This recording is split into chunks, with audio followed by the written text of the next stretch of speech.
بسم اللہ الرحمن الرحیم نحمدہ ونصلی ونسلم علی رسولہ الکریم اما بعد۔ دیکھتے آنکھوں اور سنتے کانوں کو اکرام اللہ شاہد کا سلام پہنچے۔ دروس الصرف کا سلسلہ چل رہا ہے۔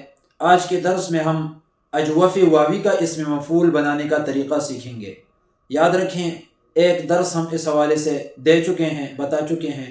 آج دوسرا طریقہ اس حوالے سے بتائیں گے کہ جو صرفی حضرات کا اختلاف ہے تو اس حوالے سے کیا نتیجہ نکلتا ہے، دوسرے درس میں ہم کیا سیکھتے ہیں اور کیا سمجھاتے ہیں۔ بلا کسی تاخیر قلم کاغذ سامنے رکھ کر بورڈ کی طرف نظر کریں اور خود پھر پریکٹس کیجئے، انشاءاللہ آپ کو بات بڑی آسانی سے سمجھ آ جائے گی۔ چلو بلا کسی تاخیر بورڈ کی طرف چلتے ہیں۔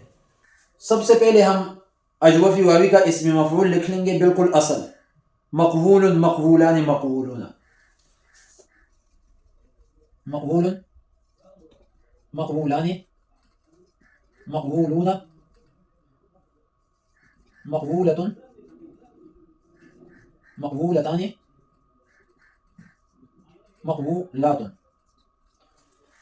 تو اجوفی واوی کی جو اسم مفعول ہے، تمام اسم مفعولوں کا اصل میں یہ 6 صیغے ہوتے ہیں۔ پھر جمع اقصا کا صیغہ ایک ہوتا ہے اور 2 تصغیر کے صیغے ہوتے ہیں۔ وہ چونکہ اس جو اصل ہے اس کا ہم حصہ نمبر 1 میں بتا چکے ہیں۔ اب چونکہ ہم حصہ نمبر 2 کی طرف جاتے ہیں تو اس کے لیے ہم الگ سے جمع اقصا اور تصغیر کے صیغے لکھیں گے اور سمجھائیں گے۔ چلو وہ پھر دیکھ لیتے ہیں بلا کسی تاخیر۔ تو سب سے پہلے ایک گروپ تو یہی فرماتے ہیں صرفی حضرات کا کہ اس میں کوئی قانون نہ لگاؤ، تو مقبول مقبولان پڑھو۔ یہ درس ہم گزشتہ درس میں ہم دے چکے ہیں۔ دوسرے حضرات کہتے ہیں کہ اس کے اندر یقول والا قانون لگاؤ۔ تو جب ہم یقول والا قانون لگائیں گے، واو کا ضمہ قاف کو دیں گے، یقول والا قانون، جب واو کا ضمہ قاف کو دیں گے تو یہ بن جائے گا مقول، 2 واو جمع ہو جائیں گے، اور یہ طریقہ سارے 6 صیغوں کے اندر ہو جائے گا۔ اسی حوالے سے چلے جائیں گے سارے صیغے، تو یہ بن جائے گا مقول، مقولان، مقولون، مقولۃ، مقولتان، مقولات۔ اب یہاں پر پرابلم یہ بنتا ہے کہ 2 واو ہے اور دونوں ساکن ہیں، التقائی ساکنین تو پھر حل کرنا ہے۔ اب التقائی ساکنین حل کرنے کے لیے 2 گروپ بنتے ہیں صرفی حضرات کا۔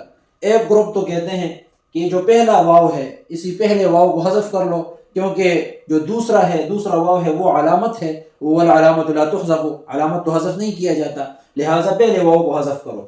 جب ہم التقائی ساکنین کی وجہ سے پہلے واو کو حذف کریں گے تو یہ بن جائے گا مقول، بروزن مفعول۔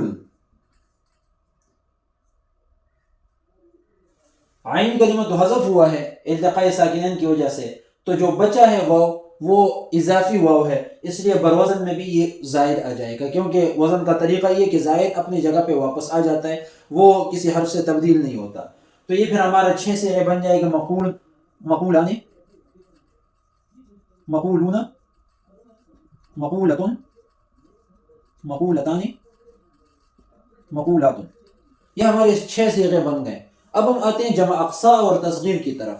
تو جمع اقصا بنتا ہے اپنے واحد سے، چونکہ اسم مفعول کے اندر جو جمع اقصا کا صیغہ ہے وہ مشترکہ ہے، جمع مذکر مکسر بھی ہے، جمع مؤنث مکسر بھی ہے، تو یا مقولن سے بنے گا یا مقولتن سے بنے گا۔ تو اب ہم جب وہ بنائیں گے تو طریقہ یہ ہے کہ پہلے 2 حروف کو ہم فتحہ کی حرکت دیں گے۔ یاد رکھیں کہ ہم نے شروع کے قوانین کے اندر جو ضوارب و قانون ہے اس کے اندر جمع اقصا بنانے کا طریقہ، تصغیر بنانے کا طریقہ وہ تفصیل کے ساتھ ہم بتا چکے ہیں۔ آپ اگر پہلی دفعہ دیکھ رہے ہیں ویڈیو کو یا آپ وہ دروس نہ دیکھ سکے ہیں تو مہربانی کر کے وہ دروس دیکھ لیں، تب آپ کو سمجھ آ جائے گا۔ دوستوں کے ساتھ شیئر بھی کر لیں، چینل کو سبسکرائب بھی کر لیں، تاکہ آئندہ جو دروس ہے وہ بر وقت آپ کو اس کا نوٹیفیکیشن آئے اور آپ بر وقت وہ دروس دیکھ سکیں اور کوئی بھی درس آپ سے مس نہ ہو۔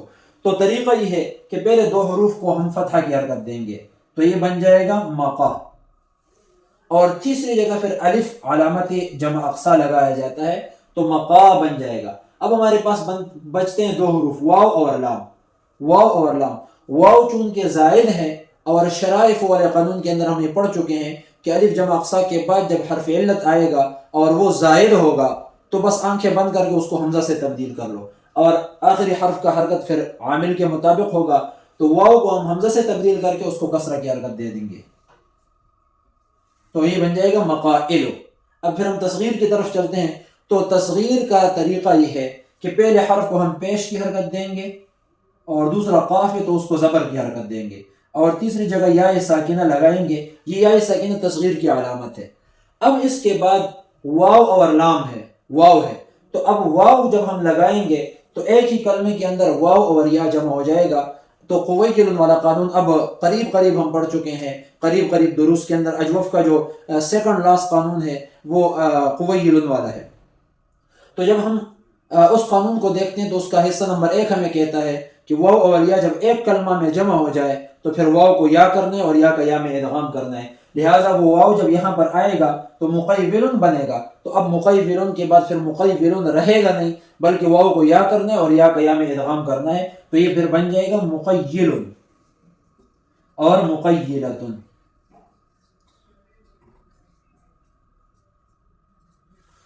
تو اسم مفعول کا جو دوسرا طریقہ ہے وہ ہمارے سامنے آ چکا ہے۔